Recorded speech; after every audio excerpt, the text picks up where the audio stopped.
Hola, ¿qué tal? ¿Cómo están? Bienvenidos a una nueva edición aquí en El Círculo. Y hoy vamos a platicar de un tema del que seguramente usted ha escuchado, quizá lo conoce bien el tema, quizá solamente ha escuchado algo en las noticias, pero aquí lo vamos a explicar como hacemos en todos los programas en El Círculo para entender mejor de qué estamos hablando y seguramente nos va a dar una perspectiva diferente. Y para hablar de infancias trans, que es el tema que nos convoca aquí en esta edición, saludo con mucho gusto a Tania Ramírez, ella es directora ejecutiva de la REDIM, de la Red de los Derechos de la Infancia en México, una de las organizaciones o articulaciones de organizaciones más importantes de estos temas en México. Tania, qué gusto. Mucho gusto también, Mario. Gracias por la invitación y por darle este espacio a hablar de las infancias diversas como son. Así es. Y también nos acompaña Benjamín Gutiérrez, abogado. ¿Qué tal, Benjamín? Hola Mario, mucho gusto. Gracias por invitarme a este espacio. Al contrario, Benjamín, gracias por estar acá. Y vamos a empezar, Tania, si te parece contigo, y con el ABC del tema, ¿no? Hablamos de infancias, decías ahorita infancias diversas. Hemos escuchado ya de temas de la comunidad LGBTI más, hemos hablado, y me parece que muchos temas, incluso, primero hemos roto tabús, que ya poco a poco, aunque todavía existen, se van moviendo. Hemos socializado, visibilizado muchos temas que hace todavía poco ni en los medios se trataba. Yo ya creo que ya vamos quitándonos telarañas de la cabeza. Pero cuando hablamos todavía de infancia, pareciera que nos tocan un resorte en el que ay, nos cuesta trabajo de pronto acercarnos a estos temas. Entonces, empezaría por pedirte que nos hagas como una introducción a decir, cuando hablamos, por ejemplo, de infancias diversas o cuando hablamos de infancias trans, ¿de qué estamos hablando? Sí, claro. Quizá lo primero que habría que aclarar es que la infancia, expresada así, nos ayuda a entender una etapa en la vida de las personas, pero en tanto etapa, primero es movible. Parece obvio lo que estoy diciendo, pero es importante para lo que vamos a abordar hoy. Es movible y implica también que se es persona desde el momento en el que se nace. Yo sé que parece esto una verdad de perogrullo, pero no es menor cuando hablamos de que las personas somos titulares de derechos. Eso quiere decir que niñas y niños desde muy temprana edad, incluso cuando no pueden expresar verbalmente su voluntad o sus opiniones, ya son titulares de derechos. Y pareciera que el reto es para ellas y ellos ir creciendo para adecuarse a la cultura adulta y cómo la sociedad se ha construido así, en vez de nosotras y nosotros hacer un esfuerzo por adaptar el mundo en función de acompañar sus derechos y que se les garantice, ¿no? Esto tiene que ver en gran medida con una cultura adultocéntrica, así la ubicamos y la concebimos en Redim, que es muy propia de la cultura mexicana. Y esto quiere decir centrar el imaginario, las relaciones de poder, el término de debate de los asuntos, siempre en función de las personas adultas como el centro y no poniendo a niñas y niños en el centro y ni siquiera respondiendo al interés superior de la niña. Y en esa lógica, perdón que te interrumpa, Tania, pero en esa lógica incluso pensarlos o como extensiones de los adultos o como propiedad de los adultos. Por eso hay temas como este de la violencia, los golpes como castigo, como si fueran una esfera privada, no como una esfera pública de interés público, o el tema de esto que tú planteabas un poco como niñas y niños como personas en construcción o en vías de ser personas y no personas, ¿no? Exacto, exacto. Y yo pensaría que en realidad todas las personas estamos permanentemente en construcción. Claro. En el mejor de los casos así es, ¿no es cierto? Y ese crecimiento en realidad nunca topa un techo, ¿no? Y justamente es como lo dices, Mario, esta mirada adultocéntrica nos ha hecho pensar que niñas y niños son propiedad de sus familias.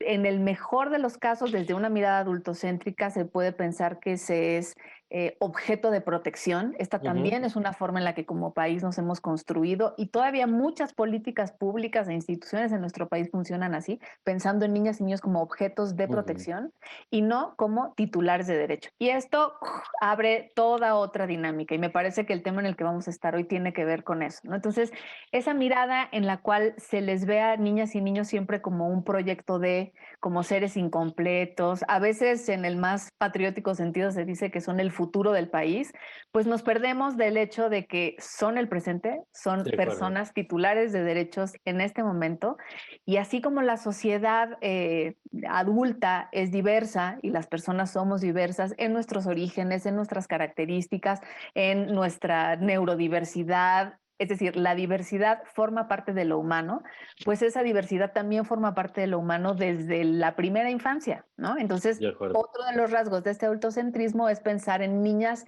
y niños como algo homogéneo, ¿no? Cuando pues nada más alejado de la verdad.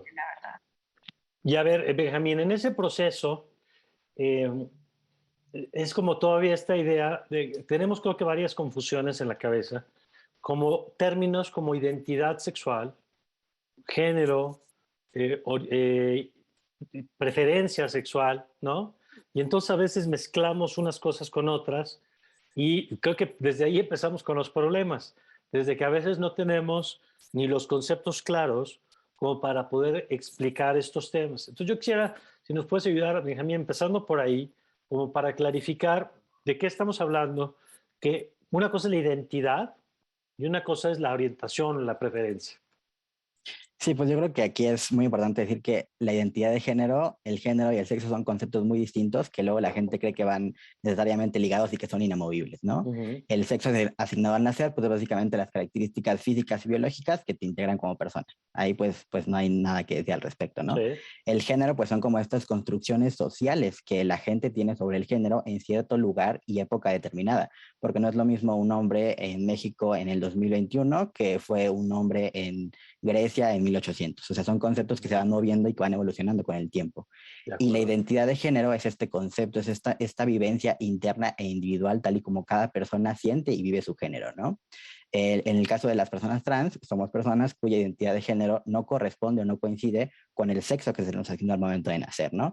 Y creo que pues a veces creemos que con una infancia o una adolescencia trans pues es un concepto totalmente diferente, pero no, pues es simplemente una persona trans que tiene menos de 18 años, ¿no? Entonces pues yo creo que ahí es muy sencillo, también creo que la gente a veces piensa que justo como le decían, las infancias y adolescencias no pueden saber que son personas trans, pero al final cada persona tiene un camino y un descubrimiento diferente. Si ustedes, Tania y Mario, ponen como conciencia de en qué momento dijeron como, yo soy una mujer, soy un hombre, pues tal vez me digan, no sé, pues a los 5 años, a los 4 años, a los 3, ¿por qué para una infancia o una adolescencia trans tendría que ser diferente y tendría que esperarse hasta tener 18 años cumplidos para decir, ok, soy una persona trans, ¿no? Entonces creo que ahí también vemos cómo hay un concepto muy adultocéntrico en cómo se pueden autodeterminar las personas. Y solo agrego ahí una cosa, está la preferencia o la orientación. Sí, claro, la orientación sexual pues es básicamente con quien yo decido relacionarme sexual y afectivamente, ya sea con una persona de mi mismo género, con una persona de género opuesto, con varios géneros distintos, ahí pues también es de cada persona distinta una orientación sexual. Y por lo tanto puede haber pues tantas variantes, digamos, como elementos que nos acabas de dar. Es decir, yo puedo tener una identidad sexual determinada y una orientación sexual que no tiene que ver, que no está determinada por mi identidad. Claro, sí, también aquí podemos ver cómo mucha gente asume que las personas trans son personas heterosexuales necesariamente, cuando hay personas trans que son bisexuales, pansexuales, gays, lesbianas, etcétera, ¿no? Entonces también vemos que el concepto de identidad de género es quién soy y orientación sexual es con quién yo me relaciono, ¿no? Entonces son conceptos separados que pueden pues variar, justo como lo dices, como personas en el mundo puede haber distintas variaciones. De acuerdo. ¿No? Ahora, vamos a hablar, Tania, si quieres, este tema de la identidad. Y decía ya Benjamín un tema que me parece interesante, que es, dice Benjamín, normalmente para muchas personas la idea de si yo nazco con genitales masculinos, pues yo me voy a asumir como una identidad masculina y ya luego la orientación pues, será la que termine después, ¿no?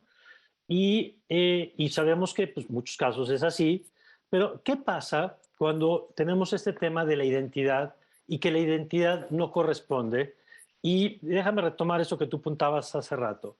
¿En qué momento una persona empieza a determinar esto y empieza a decir, quizá no corresponde la manera en que yo me percibo con la manera en la que incluso puedo verme o me ven en mi entorno?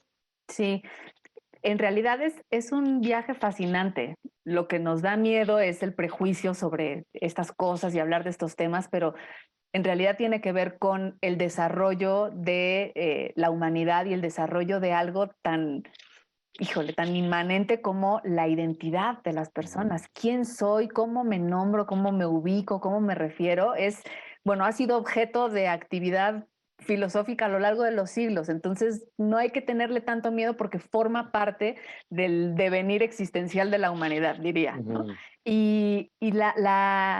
Fíjense que una de las distinciones cuando se habla de orientación sexual o preferencia sexual, creo que es útil desenmarañarla justo a la luz de lo que implica cuando hablamos de las infancias. Se tiende a usar como sinónimos, ¿no es cierto? Y al final en nuestro texto constitucional, incluso o en nuestras leyes antidiscriminatorias, quedó descrito como preferencia sexual, pues por una suerte de consenso jurídico, etcétera, Ok, pero en términos generales se habla de orientación sexual, esa ok. brújula, ese faro que me dice hacia dónde voy, ¿no? Y me parece que es interesante la diferencia porque cuando se habla de preferencias, Ujú, parecería que es una decisión tomada voluntaria desde un criterio construido, muy probablemente, pues eso, de más años o de una ujú, etapa más adulta. No estamos hablando de algo que se prefiere como quien deliberada o caprichosamente elige ujú. algo, o una o dos opciones o una de entre varias. La orientación es esa casi pulsión, es esa, ya decía yo, brújula que nos dice hacia dónde va mi Ok. deseo, hacia dónde va mi afecto, ¿no? Y después en la identidad es ese quién soy. Y luego también, para complejizarlo más, por eso también a lo mejor en la sociedad estamos hechos bolas, está la expresión de género, ¿no? Pues yo puedo ser, por ejemplo, una mujer que se identifica como mujer, mi genitalia al momento de nacer era concordante, era coincidente Ujú, con el de una mujer, mi orientación sexual es heterosexual ujú, y me gusta mucho usar corbatas y a veces en estas camisas que ustedes ven me pongo una corbata y eso puede ujú. ser un poco queer y si en ese sentido me monto, mi expresión de género podría no ser la femenina, sino ser la Claro, masculina, ¿no? claro. Entonces, cada una de esas características que conforman nuestra identidad va dando cuenta de esto, ¿no? La orientación sexual, la identidad, la expresión de género. Pero claro, tenemos pensado que eso es parte de un ejercicio mucho más adulto, como si en la adultez se tuviera Mm. claridad absoluta respecto de qué se es. Y en realidad las evidencias lo que nos dicen, Mario y Benjamín, no me dejarás mentir, es que desde muy temprana edad las personas respecto de la construcción de nuestra personalidad, Ujú. reparamos en nuestra identidad. Y hay evidencia que indica, evidencia científica, que indica que este tipo de cuestionamientos empiezan a estar presentes desde los 4 años de Ok. edad. En algunos casos antes, en algunos casos después.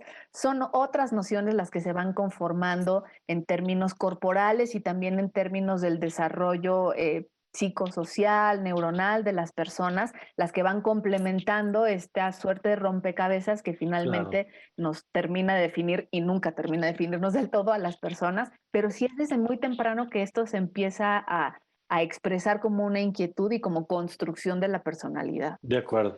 Yo quiero, Benjamín, que en el siguiente segmento, Tania y tú nos cuenten un poco de este proceso que viven niñas y niños, que en este proceso del que estamos hablando, de la construcción de la identidad, de pronto dicen, pues no corresponde, ¿no? Lo que yo veo con lo que yo percibo, como yo me autopercibo. Pero antes de entrar a ese punto, Benjamín, creo que un factor que hace que nos cueste de pronto entrarle a estos temas, y yo de antemano ofrezco disculpas porque seguramente que terminaré usando términos no adecuados. Por esto, por ejemplo, ahorita que decía Tania de la precisión de la orientación y la preferencia, lo agradezco, porque tenemos que hacernos de palabras, pues, para poder explicarnos, ¿no?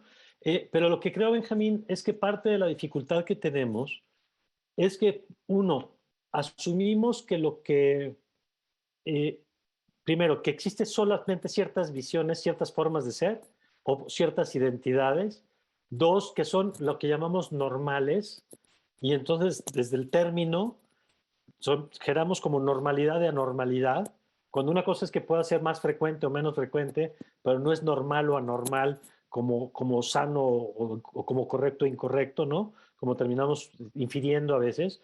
Y la otra, el tema de los géneros y de cómo hemos construido socialmente una idea de lo que se supone es un hombre y de lo que se supone es una mujer, y cómo desde niños transmitimos eso. Nada más, si quisiera, Benjamín, si podemos cerrar con este tema, este primer bloque, porque creo que eso es importante para explicar después los conflictos que puede vivir una niña o un niño, o los conflictos que puede vivir una familia cuando de pronto dice, pues es que el mundo no es como me lo habían imaginado, ¿no? O como me lo habían contado. Claro, pues yo creo que es un tema bastante amplio. Lo primero que me gustaría decir es que justo algo que usamos, porque pues la palabra normal o anormal, pues no, usamos como identidades de género normativas y no normativas. Normalmente las identidades trans y no binarias entran del estado no normativas porque es lo que la sociedad considera que era lo normativo, lo que debía pasar o lo que sucedía, y pues llegaron identidades a romper esta normatividad que se tenía, estos conceptos que se tenían que parecían inamovibles, pero pues vemos que no lo son, ¿no? Y yo creo que algo que sí notamos de las infancias trans, sobre todo de infancias diversas, es que justo lo que hacen es crecer sin estereotipos de género. Lo que hacen es que si hay una familia que tiene un hijo que de repente quiere jugar con Barbies, pues por qué no habría que hacerlo, ¿no? Porque de nuevo la sociedad, pues de nuevo si van a, no sé, al kinder o a la primaria o a un juego entre amistades, pues le van a decir como, ¿por qué vas a dejar a tu hijo jugar con Barbies, ¿no? Y entonces ahí empieza como todo está normado de acuerdo a los genitales con los que naciste, y de ahí tu vida la marcan en un solo camino del que parece que no te puedes salir porque la sociedad te marca un camino en específico, te tienen que gustar los carritos, el color azul, la barba, las corbatas, y no, o sea, como que fracasaste en este concepto que tenemos de hombre occidental, ¿no? Entonces yo creo que también algo muy importante es que estas infancias, sean trans o no, hay que dejarlas crecer libres de estereotipos, hay que dejarlas crecer pues felices, libres y diversas, y ya pues una vez tengan un criterio marcado que, como decía Tania, será una edad distinta para cada persona, pues irán expresando cómo se sienten y cómo se viven. La verdad es que algo para las infancias trans muy importante, mucha gente dice como, pero ¿cómo saben que son infancias trans? Pues porque lo dicen, les empiezan a decir, ¿sabes qué? Pues no sé, Benjamín, pero no me digas Benjamín, dime Anita para este juego, ¿no? Y entonces, pues, quedó como un juego en el que les empezaron a decir Anita, y después se vuelve algo repetitivo y algo remarcado en el que dicen, oye, mamá, pero yo no soy un niño, yo soy una niña. Y entonces ahí también es un camino importante el que pasa la infancia, y también un camino importante el que pasa la familia, de decir como, ¿por qué mi hijo me está diciendo que le llame de cierto modo? ¿Qué hago? Y de ahí pues hay muchísimas cosas que abordar en ese tema, ¿no? Pues mira, si te parece, sobre eso regresamos ahora, Benjamín, Tania. Vamos a hacer un corte que es muy breve y enseguida regresamos para seguir con la mesa aquí en el círculo. Ya volvemos.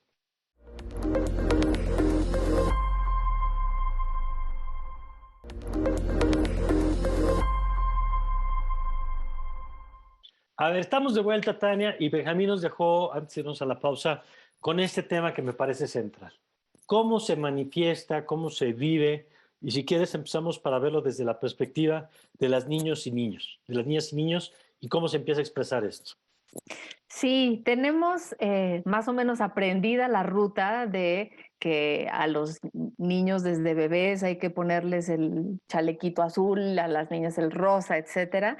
Y en realidad estas son, pues sí, construcciones como de canon social que nos han hecho pensar que las asociaciones son de una forma u otra, y en realidad tampoco estarían tan ahí, ¿eh? Yo creo que en los tiempos actuales las familias nos hemos dado cuenta de que los niños, mi hijo, por ejemplo, es fan del color rosa y es el que más le gusta, y eso no tiene nada que ver con su identidad. Él ubica perfectamente que es un niño, es muy chico para decir me gusta una niña o un niño, no está en ese trip, pero eventualmente eso, cuando suceda, podrá ser independiente del color que le gusta y de la chambrita que le hayamos puesto. Entonces, a las familias... ¿Cómo? ¿La chambrita no determina tu vida? La chambrita no determina. ¿Qué tal eso? De lo que se entera uno. Ajá. Entonces, familias allá, siéntanse tranquilas, los colores son hermosos todos, y se puede abonar por ahí. Después, en la construcción de la identidad, es increíble, pero niñas y niños son mucho más sabios de lo que quisiéramos reconocer. No necesitan que nosotros les preguntemos, ni infiramos, ni en realidad es un proceso tan natural como aprender a caminar o aprender a hablar. Y en ese sentido, el contacto con pares y el contacto con la sociedad es lo que va formando un poco esta identidad. Lo que sí es muy importante desde el acompañamiento de las familias es que no haya una presión del estereotipo, ¿no es cierto? Esta conformación de la identidad va a suceder libremente y esa es la famosa noción del libre desarrollo de la personalidad. Sucede casi naturalmente si desde las familias y desde la sociedad no empujamos, ¿no? No le decimos, el rosa no debería ser un color que te guste Sí, o... no, las muñecas como muñecas, claro. Exacto, que ahí, por cierto, tenemos un gap de machismo importante. O sea, si la sociedad mexicana es adultocéntrica, luego le sumamos el machismo que viene desde el hecho de no haberles enseñado a nuestros hijos a jugar a la cocinita, ¿no? Claro. Y a jugar a cuidar a alguien más Y que es... luego, ¿por qué somos los inútiles que somos en la paternidad? Sí, y cuidar de alguien ennoblece a cualquier persona. Entonces, cuidar, bañar a un bebé, a un adulto después cuando esto toca, pues es parte de lo que tenemos que hacer como humanidad, ¿no? Entonces, ese desarrollo de la identidad irá sucediendo naturalmente si se acompaña sin prejuicios. Ahora, ahí está el calambre, ¿no? Porque como esto cruza con los miedos, con los prejuicios, con los estereotipos de nuestra sociedad, vamos distorsionando ese mensaje, ese llamado que podría ser nítido desde la identidad de las personas y lo vamos enturbiando, digámoslo A así, como ver, si fuera un mensaje. de acuerdo. Ahí, Benjamín, déjame recoger algo que he escuchado cuando sale este tema en una conversación y hay quien dice, pero ¿cómo va a saber el niño o la niña? ¿Cómo va a poder decidir siendo tan chiquito? ¿Cómo está confundido? Es el entorno a lo mejor. Es decir, damos una serie de explicaciones como para decir, pues no, no es, en realidad dijo que le llamaran Ana o dijo que le llamaran Mario, pues porque es el nombre que vio en la tele y hasta ahí el asunto, ¿no? Entonces, ¿qué dirías a estos planteamientos que me parece que lo que hacen, no sé si a veces por temor, a veces por desconocimiento del tema, pero buscan un poco como minimizar y decir, pues es que cómo va a decidir una cosa tan importante una niña o un niño? Pues yo creo que aquí algo muy importante es esa palabra decidir, o sea, porque justo hablando con la persona que te hace este cuestionamiento, pues preguntarle, ¿tú decidiste ser un hombre o ser una mujer? Y si sí, pues ¿por qué lo hiciste? O en qué momento de tu vida pues dijiste, pues aquí tengo 3 años, decido ser mujer, gracias, ¿no? Y estoy, Entonces, no sé, ajá, supongo, sí, sí. Benjamín, que la respuesta de casi todo el mundo por lo menos es, no sé, porque no fue una decisión. Ajá, o sea, yo creo que de nuevo, como ligan tanto este concepto de sexo con identidad de género, pues creen que, de nuevo, el sexo que se les asignó al nacer fue como el camino y pues de ahí no hay salida, ¿no? Pero pues en realidad vemos que para muchas personas, sí, a pesar de un sexo asignado al nacer, pues su identidad de género es distinta, ¿no? Y de nuevo, no es una decisión, sino es algo que simplemente y naturalmente pasa, ¿no? Creo que también algo que justo cuestionan mucho es, pues, ¿tienen tal edad? ¿Cómo saben, no? Y pues creo que una buena respuesta es, pues, simplemente estoy dejando que mi hija explore, yo estoy respetando lo que me está pidiendo. Si quiere hoy usar un vestido y mañana usar un pantalón, pues va a decidir qué ponerse. Si quiere hoy que le llame de cierto modo y mañana de cierto modo, yo estoy dejando que explore su identidad y que explore su expresión de género para que en cierto momento ya me diga como, ¿sabes qué? Pues sí soy Anita, sí soy Mario y me gusta vestirme de cierto modo y me gusta jugar ciertas cosas, sin de nuevo que yo le estoy diciendo como, no, porque tú eres Mario, te tienes que vestir así y tú te tienes que jugar fútbol, etcétera, ¿no? Entonces, de nuevo, pues es simplemente dejar que exploren y pues obviamente que las familias pues ignoren estos miedos que la sociedad les impone, como es que si dejas que juegue con listones, pues ya valió, ¿no? Entonces, o sea, es como dejar a la infancia ser libre y de nuevo pues es algo que si conviven con infancias y adolescencias trans es algo que sucede muy naturalmente y que las infancias se los dicen, ni siquiera hay que llegar y preguntarle, hola, ¿cómo te llamas y qué pronombre usas? No, pues simplemente te dicen, hola, soy Benjamín y pues ya empiezan a jugar, ¿no? Y pues simplemente ahí nuestra cuestión como personas que les acompañamos, pues es respetarles y pues respetar el pronombre que estén usando, el nombre que estén usando y la expresión de género que estén usando, ¿no? Muchas veces en los picnics que hacíamos con familias trans, llegaban sus infancias trans con la ropa pues que les ponían sus papás y sus mamás y ahí, por ejemplo, agarraban las banderas y se hacían vestidos y se hacían faldas y ahí pues corrían felices, ¿no? Y ahí vemos cómo pues sin ningún tipo de coerción y en un ambiente que se sienten pues libres, felices y sin miedo pues pueden expresarse de la manera en la que quieran, ¿no? Entonces creo que algo muy que puede servir pues es simplemente dejar que las infancias se expresen y pues después les dirán quiénes son, ¿no? Así de sencillo. De acuerdo. Ahora, Tania, ahora iremos a la parte legal de este tema, pero antes de entrar a eso, ¿Cuál debe ser entonces la respuesta en tu perspectiva de las familias o de las familias en esto que apunta Benjamín? Porque además yo he escuchado un argumento que antes se sigue usando, pero lo escuchamos para el tema de la diversidad sexual o el tema de la orientación sexual, que era, es que lo van a discriminar. Y entonces asumimos que, y entiendo que hay gente que lo puede decir de buena fe, que eso no significa que esté lo correcto, pero que no lo dice necesariamente de mala fe. Pero esta idea de, es que pues, como si el niño va con vestido a la escuela, pues lo van a molestar, o si la niña va a hacer algo que no corresponde a lo que se imaginan que debe hacer una niña, va a generar este problema. Y entonces, ¿cómo procesar ese asunto? Creo que hoy hemos entendido que si la sociedad hace bullying a una persona, la que está mal es la sociedad y no la persona. Pero en ese inter es cierto que seguramente la preocupación de muchos papás o mamás debe ser esta que estoy planteando ahora. Y te diría, bueno, ¿cómo ves los procesos? ¿Cuál es el rol de las familias? ¿Cómo acompañar en esto? Es una pregunta súper válida y probablemente la más importante, porque en la teoría nos vamos a poner de acuerdo eventualmente por consenso o por juzgados, pero vamos a tener que ponernos de acuerdo.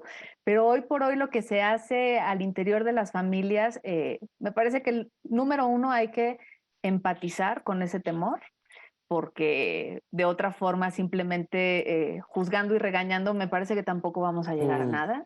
Y segundo, decirle a las familias, híjole, pues no están solas, este no es un asunto minoritario, más bien me parece que según hemos avanzado en apertura para hablar de estos temas, son cada vez más y más las personas cuya identidad y cuya orientación sexual son diversas, y más bien lo que sucedía antes es que estábamos en una tapadera discriminatoria, como bien dices, y llena de prejuicios, que acarreaba un montón de sufrimientos y de otras expresiones de violencia cuando los proyectos de vida se hacían, ¿no?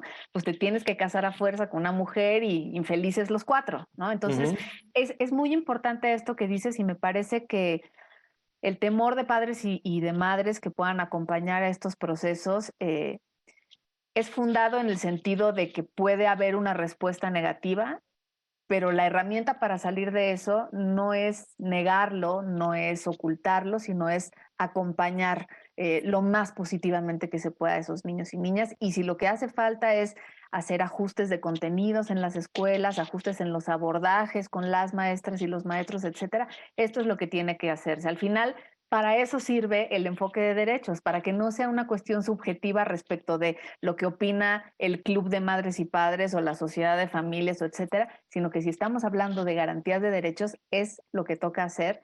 Por supuesto, le toca al Estado garantizar que en términos de la educación, tanto pública como privada, esto no sea una limitante, y poner ahí los candados para que esta posible discriminación sea debidamente atendida, incluso castigada. Pero también en términos de sociedad, un acompañamiento en donde la información fluya lo más posible. Claro, nos da susto porque pensamos que la sexualidad es algo de lo que se tiene que hablar hasta los 18 años y lo hacemos siempre ahí con unos sofocos, pues porque es difícil, claro, pero criar niñas y niños es difícil. Los papás y las mamás lo van a saber, siempre tememos esto, lo van a discriminar porque sea más moreno. Sí, es cierto, vivimos en ese país y es horrible. Lo van a discriminar porque sea más chaparrito, o porque sea más dientudo, o porque es niña y resultó muy alta. O sea, al final los estereotipos, híjole, ahogan las vidas de niñas y niños. Entonces, si no queremos que eso le suceda a nuestros hijos, hijas, sobrinos, etcétera, pues con mucha valentía, hacerse de mucha información, leer mucho, hacerse acompañar, saber que no están solas. Hay muchas organizaciones, no solo las organizaciones, las instituciones que también se dedican a garantizar derechos ya están en la misma línea, y el cambio cultural es lo que más rápidamente va a evitar sufrimientos. Lo legislativo tiene que darse, por supuesto, porque es el marco de actuación que determina las decisiones de un juez o una jueza respecto de la identificación de un niño o niña, cómo se va a llamar, se cambia el nombre o no, etcétera. Pero el cambio cultural lo promovemos todas y todos. De acuerdo. Y antes de entrar a lo legal, Benjamín, yo quisiera conocer tu perspectiva porque decimos la ruta de decir mi hija o mi hijo es así y lo voy a apoyar, la voy a apoyar, puede ser una ruta compleja.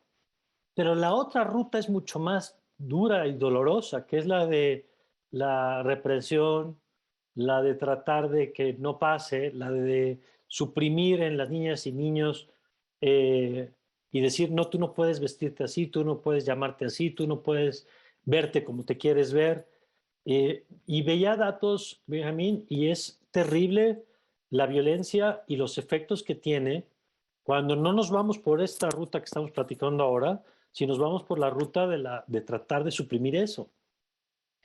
Claro, pues yo creo que pues sí, el camino debería ser el acompañamiento, el respeto y el respaldo de tus familiares y de las personas en las que confías, pero pues desafortunadamente en muchas de las ocasiones no pasa así y lo que nos hemos encontrado de repente en el acompañamiento, sobre todo con adolescencias, pues es, no sé, que en las llamadas de Zoom, pues que ahorita por pandemia pues nada, podía ser presencial y en los grupos de acompañamiento que se tenían, pues cerraban la puerta y hablaban y susurraban para que pues no escucharan que dijeran su nombre o su pronombre y entonces si escuchaban algún ruido rápido colgaban y pues escribían, ah, perdón, mi papá llegó y pues no me puede ver vestido así, ¿no? Entonces, pues sí vemos que es un camino bastante fuerte, bastante lamentable. Muchas veces, lamentablemente, es por la desinformación que se tiene, también por la negación que tienen las familias de no, pues como que mi hija es así, como que mi hijo es así, y no, y de ahí no se mueven. Pues también ahí tratar de acercarles información, tratar de, lo que hacían muchas veces era llevar a sus familias a algún grupo que hubiera, alguna sesión, alguna plática, incluso algún folleto que pudiera servir.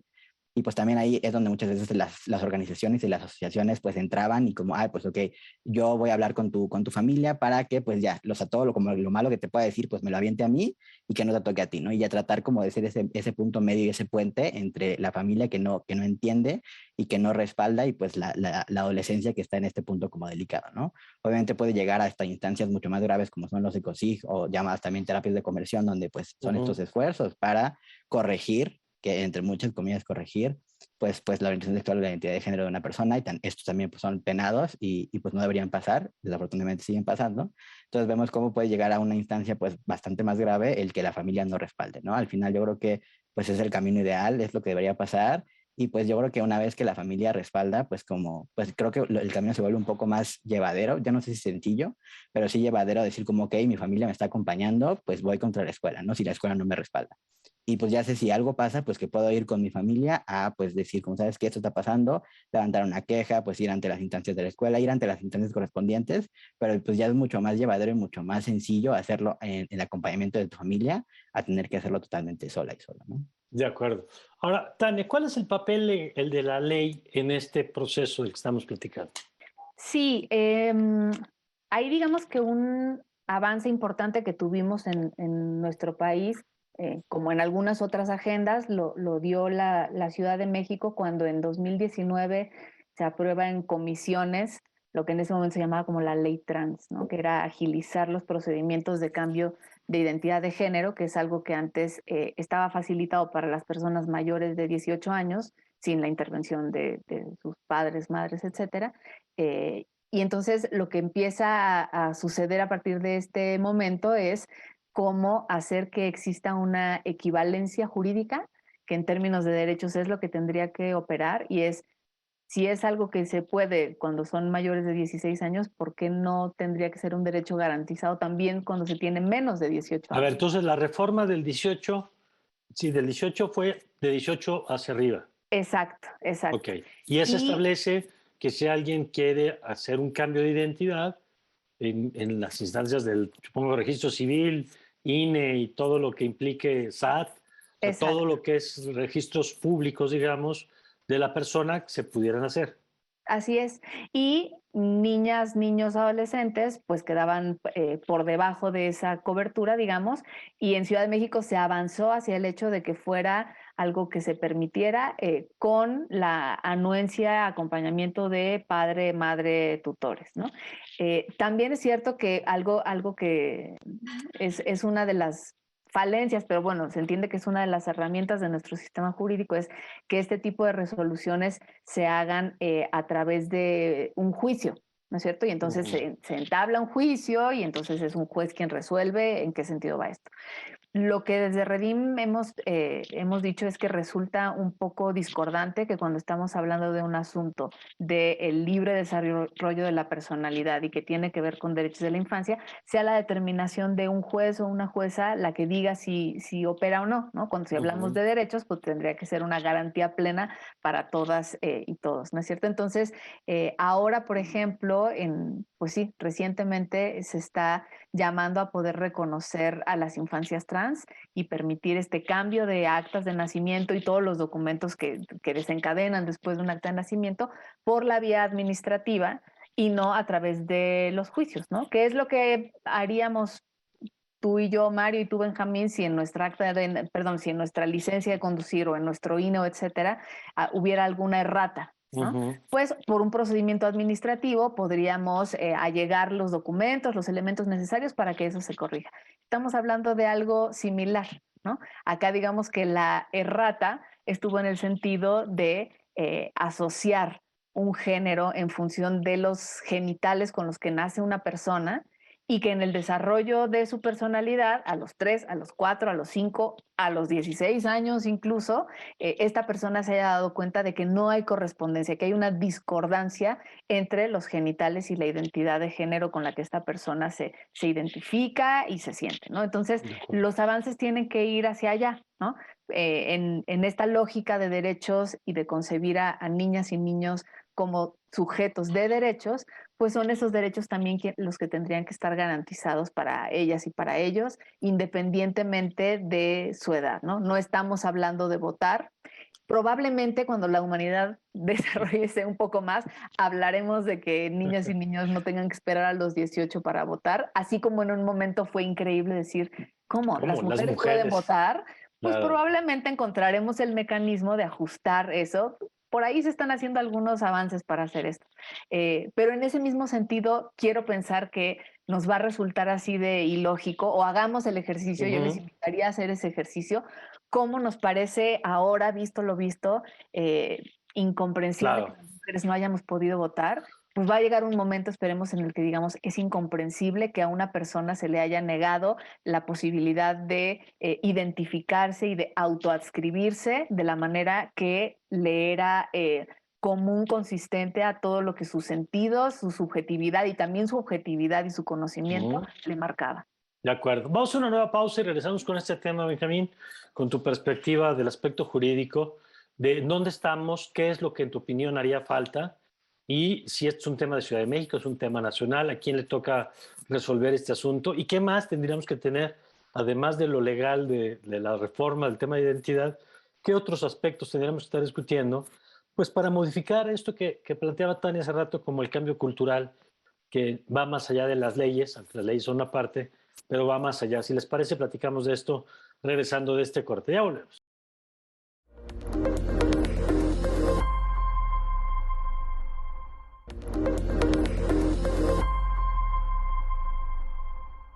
Estamos de regreso, Benjamín, y nos decía Tania de esta reforma del 2018 en la Ciudad de México. Y te pregunto, desde tu perspectiva, ¿dónde estamos parados hoy? ¿Y qué seguiría en el marco, primero por la parte legal, que quisiéramos conocer tu opinión? Sí, ahí voy a hacer un poquito una corrección en la narración de las fechas. Lo que pasó es que en el 2015, en Ciudad de México, se instauró el procedimiento administrativo para el reconocimiento de identidad de género para personas mayores de 18 años y desde el 2015 pues hasta la actualidad, ¿no? En el 2019 se presentó una iniciativa de ley en la que pues se proponía que infancias y adolescencias pudieran rectificar sus documentos de igual modo por un procedimiento administrativo, porque lo que pasaba, como bien dice Tania, es que era por medio de un juicio en el cual pues se ignoraba todo lo que decía los parámetros nacionales e internacionales y se ponía ante un juez la decisión de darle o no a una persona menor de 18 años su acta de nacimiento. Esta iniciativa de ley no pasó, nunca pasó y sigue sin pasar en el Congreso de la Ciudad de México. Lo que pasó fue que en el 2020, el año pasado, en octubre, Jalisco, el gobernador de Jalisco emitió un decreto en el cual todas las personas trans podían acceder a este reconocimiento administrativo de su identidad de género y no pusieron un límite de edad, por lo cual permitían que infancias y adolescencias pudieran acceder a este procedimiento, ¿no? Y como fue el primer estado que lo logró en la República, pues muchas familias fueron a Jalisco a empezar a esta rectificación de documentos, ¿no? Afortunadamente tuve la oportunidad de acompañar a un grupo de familias que fue y la verdad es que es un procedimiento muy bien hecho que que creo que observa todo lo que dice la opinión consultiva 24 del 2017 de la Corte Interamericana, lo que han dicho los amparos de la Corte. La verdad es que es un procedimiento muy bien hecho, en el cual incluso para que la infancia tenga como todo el conocimiento de lo que está llevando a cabo y la adolescencia, tienen un formato de lectura rápida, en el cual en este formato de lectura rápida les explican lo que están haciendo en este procedimiento, cuál es el efecto jurídico y obviamente asientan su nombre y su consentimiento, ¿no? Después siguió Ciudad de México con un decreto también del Ejecutivo Local de la Jefa de Gobierno, pero en este decreto, a diferencia del de Jalisco, sí ponen un límite de edad. En Ciudad de México, de 12 años para arriba, el decreto que acaban de emitir. También hace unos días, me parece que fue el domingo, el día que salió publicado y fue en septiembre cuando se aprobó, en Oaxaca, por el Poder Legislativo, ahí sí fue, votaron una iniciativa para que también mayores de 12 años pudieran realizar este procedimiento administrativo. Oye, y en este caso, perdón, Benjamín, cuando dices mayores de 12 años, ¿quiere decir con consentimiento de sus padres, madres, tutores o cómo es? Así es, con el consentimiento de por lo menos una de las dos personas que ejercen patria potestad. ¿Por qué? Porque al poner solamente una de las dos personas, están haciendo una iniciativa de ley con perspectiva de género. ¿Por qué? Porque de lo contrario, para familias que no cuentan sobre todo con el acompañamiento del padre, era muy difícil que las madres consiguieran pues esta firma necesaria para realizar este procedimiento y entonces las obligaban y les ponían un peso jurídico extra de iniciar un procedimiento para que el padre perdiera la patria potestad y poder respaldar a sus hijas para poder realizar este reconocimiento. ¿Qué ¿no? pasa? Entiendo entonces, en el caso de Jalisco, no se puede hacer desde 3, 4, 5 años. En el caso de la Ciudad de México, ¿qué pasa, por ejemplo, con los menores de 12 años que quieran hacer un cambio de identidad legal? Pues en el caso de Ciudad de México, pues la ley no lo permite. Entonces lo que tendrían que hacer pues es ingresar una solicitud ante el registro civil y muy probablemente se las nieguen porque de nuevo la ley ahora nuevamente faculta, pero para mayores de 12 años. Y ante esta negativa procedería un juicio de amparo indirecto. Y ante esto, pues una vez que el juicio pues se gane, obviamente el registro civil queda obligado a realizar el procedimiento, la reserva y pues ya no tendría que haber ningún problema. Y digamos que la diferencia de un juicio de amparo al procedimiento jurisdiccional que existía antes es que en el juicio de amparo, digamos que se pone un poco en cuestionamiento por qué es inconstitucional que se excluya a infancias en este caso, y en el procedimiento anterior era un juez decidiendo darle un acta de nacimiento porque avalaba que era una persona trans, ¿no? Entonces son procedimientos muy distintos, no se recomienda el procedimiento jurisdiccional para nada porque es violatorio de derechos humanos.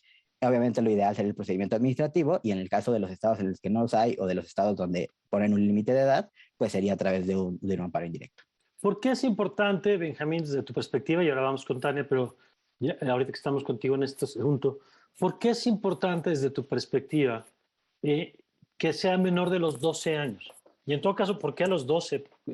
Porque me parece un poco una fecha medio arbitraria, no sé si Sí, sí, se la sacaron. es una determinación un poco arbitraria. Me parece que es porque en algunos juicios familiares dejan a las personas mayores de 12 años decidir con qué familiar decide vivir en el momento de un divorcio. Me parece que de ahí surge la distinción de mayores de 12 menores de 12, pero en realidad no te podría decir cómo justificaron de cierto modo que sea 12 y no 11 o no 13. Es un poco arbitrario esa edad, pero bueno, esa decidieron establecer.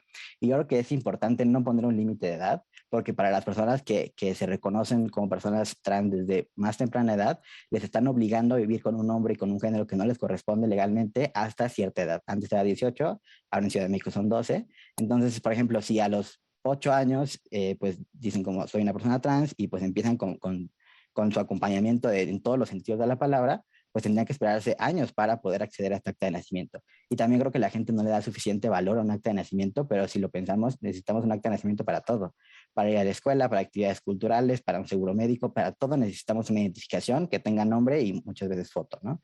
Y entonces lo que obligamos es a que estas infancias pues muchas veces tengan miedo, porque pues dicen, pues yo me presento así, soy Benjamín, pero mi identificación dice otra cosa, ¿no? Y entonces les da miedo a la escuela, porque muchas veces el profesorado no respeta su nombre y sus pronombres, porque dicen, no hay un acta de nacimiento que respalde, ¿no? Entonces se pone ahí como en un círculo vicioso de no te respeto porque no tienes acta de nacimiento, pero la ley no me deja tener acta de nacimiento, ¿no? Entonces yo creo que es importante saber que el acta de nacimiento y el derecho a la identidad es un derecho llave, indispensable para acceder al resto de mis derechos y debe ser reconocido para todas las edades sin tener una distinción de infancias, de adolescencias o personas mayores de 18 años, ¿no? Desde tu perspectiva, Tania, entonces, ¿cómo deberíamos manejar esto legalmente, más en el modelo Jalisco, digamos? Sí, probablemente. Y también asumiendo que estos límites de edad son una necesidad administrativa más que epistemológica. O sea, Ujú, habría que tener claro que lo que es útil, digamos, de poner algunas edades es simplemente para que el manejo administrativo de los casos y de los procesos tenga algún tipo de parámetro, pero ujú. es exactamente igual de arbitrario que pensar que a los 18 años se puede considerar la mayoría de edad. Es un consenso, en realidad, no Ujú. hay evidencia neurológica, científica. Digo, sí hay muchos procesos que van, pero de nuevo, somos tan diversos que a los 18 años hay personas que probablemente adquieren su INE y no tienen ni la formación cívica, Ujú. política, ni etcétera, para realizar un proceso de voto o de elección. Y Entonces, bueno, algunos con varios años más. exacto, exacto. Entonces, pues eso, sí son fechas arbitrarias y también ahí es importante recordar que el principio de no discriminación también habla de no distinciones en términos jurídicos por motivo de la edad. ¿Qué es lo que pasa? Que nos complica un montón las cosas, Ujú. pero pues así habría que asumirlo y abordarlo, ¿no? Que nos complica Claro. un montón las cosas, que en un procedimiento así se tenga que tener, yo qué sé, una audiencia con un niño, una niña, niñe de 4 años, pues le complica enormemente la metodología a quienes los tienen que hacer. Pero este es el reto que tenemos que ir imaginando si queremos hacer que el sistema se adecue a las personas y no que las personas se adecúen a la cuadrícula. Y déjame regresar sobre eso, Benjamín. ¿Qué implica, por ejemplo, ya decías ahora el tema de la escuela? Porque además hacía yo cuentas ahora que los escucho con los 12 años. Los 12 años es ya terminaste la primaria, o sea que todos tus papeles de primaria están con un nombre que no corresponde con quien tú te identificas, con tu identidad. ¿Y qué significa eso, Benjamín? ¿Cómo lo viven las familias? ¿Qué implica después poner en orden pues 12 años de papeles para atrás? Porque digo, nada más así de pronto pienso cartilla de vacunación, papeles de la escuela y un montón de cosas que uno va haciendo y que a lo mejor ni siquiera eres consciente de eso, ¿no? Y 12 años suena poquito, porque personas que cambian su nombre a los 40, pues hay que cambiar 40 años de documentación. Yo creo que es algo que también muchas veces como que la gente no lo aterriza, ¿no? Dice como, ¿cómo van a dejar que alguien cambie su nombre como tan sencillamente?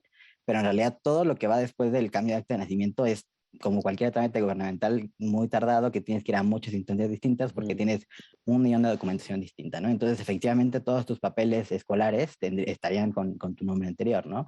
Por ejemplo, si ya terminaste una etapa escolar, puedes solo cambiar el certificado y pues Ujú. digamos que las boletas no necesitarían cambiarse porque pues el certificado ya está avalando para que pases al siguiente nivel escolar, ¿no? Pero si estás todavía, por ejemplo, en sexto, sí tienes que cambiar todas las boletas porque no tienen pues todavía no habría ese como certificado de primaria, ¿no? Y tienes que cambiar el certificado de kinder también. Entonces, sí es como, pues cambiar, exacto, el seguro, la escuela, pues cualquier documentación en realidad Ujú. que se tenga para que obviamente respalde pues ya el nombre correcto, ¿no? Y yo creo que digo, desafortunadamente siempre va a haber una persona primera en algún trámite. Por ejemplo, cuando empezaron en Jalisco, muchas familias tuvieron problemas con el pasaporte porque de repente pues iban a sacar el pasaporte y les ponían muchas trabas, les pedían documentos que no deberían pedir, que si revisábamos la ley, pues a personas cisgénero, o sea, personas que no son trans, no se los pedían, ¿no? Entonces, de nuevo, hay esta diferenciación de por qué están poniendo unos requisitos extra por ser persona trans, ¿no? De nuevo, pues aquí se platicó con las instancias correspondientes y pues simplemente se supo que pues estaban pidiendo estos requisitos extras porque no sabían cómo hacerlo, porque nunca habían tenido el caso de una infancia trans, ¿no?